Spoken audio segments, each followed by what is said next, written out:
How much is a good amount for a fully funded emergency fund? Let's talk about it. This is something I go into depth about and help you figure out in the Budget Mastery Bootcamp, which you can sign up for in my bio or go grab any of the other resources. But let me give you a quick rundown of what a fully funded emergency fund looks like. So y'all have heard me say 1,000 times that for a starter emergency fund, before you even start paying off your debt or doing anything else, you need at least $1,000 up to $2,000 if it makes you more comfortable in a starter emergency fund, which is basically your safety net as you move on to your debt payoff, so that if anything unexpected happens, you don't go further into debt trying to take care of that unexpected expense. But after you've paid off all your debt and you've done all of that, then you want to focus back on your emergency fund and build it more up and get it fully funded. So what does that look like?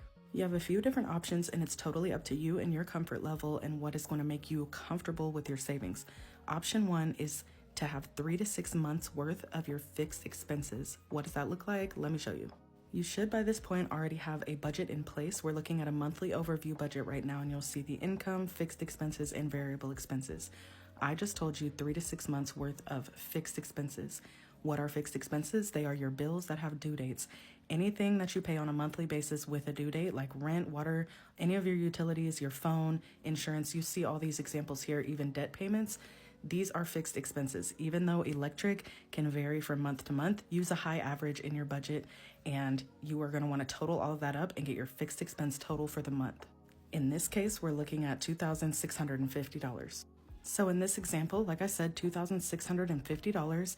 And then if you were to times that by 3, you would have $7,950. Or if you multiply it by 6, you'll have $15,900. If you are comfortable with just having your fixed expenses 3 to 6 months worth, then this would be the option for you. Anywhere in this range of numbers would be a fully funded emergency fund for you. Like I said, totally up to you and your comfort level. Option 2 is to have 3 to 6 months worth of your total monthly expenses, not just your fixed. So let's look at what that looks like. We're back in the monthly overview budget, and you'll see fixed expenses, and then we have variable expenses. The two most common are grocery and gas. These are things that you spend on a monthly basis that you put a limit on for yourself. So you could have fun money in here, you could have date nights in here. If you've watched my other videos, you know what variable expenses are. And so you'll list them out and you'll total them up here.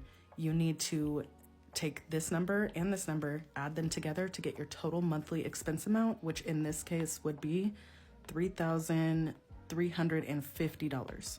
So let's go back and figure out what this option looks like. So taking a total monthly expense number of $3,350, 3 months worth of that would be $10,050, 6 months worth would be $20,100. Anywhere in this range would be a good fully funded emergency fund if you wanted your total monthly expenses accounted for. Option 3 is having 3 to 6 months worth of your income as your safety net of your fully funded emergency fund. So let's look at that. In this example, we had a monthly income of $4,000.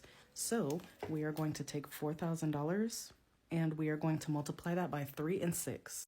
So 3 months worth of income would be $12,000, 6 months worth of income would be $24,000. Don't get freaked out by these high numbers, okay? This does not happen overnight. This is a goal for you, a long-term goal.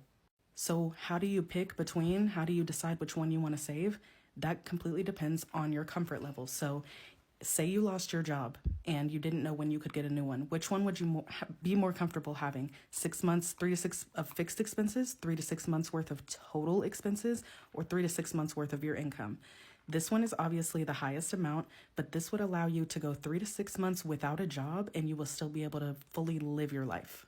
So take some time and choose which option you would be more comfortable with. Put it on your vision board, put it on your goal board, whatever you do for yourself, and know that in the future, this is going to happen for you. It takes time, it takes consistency, but you got this, friend.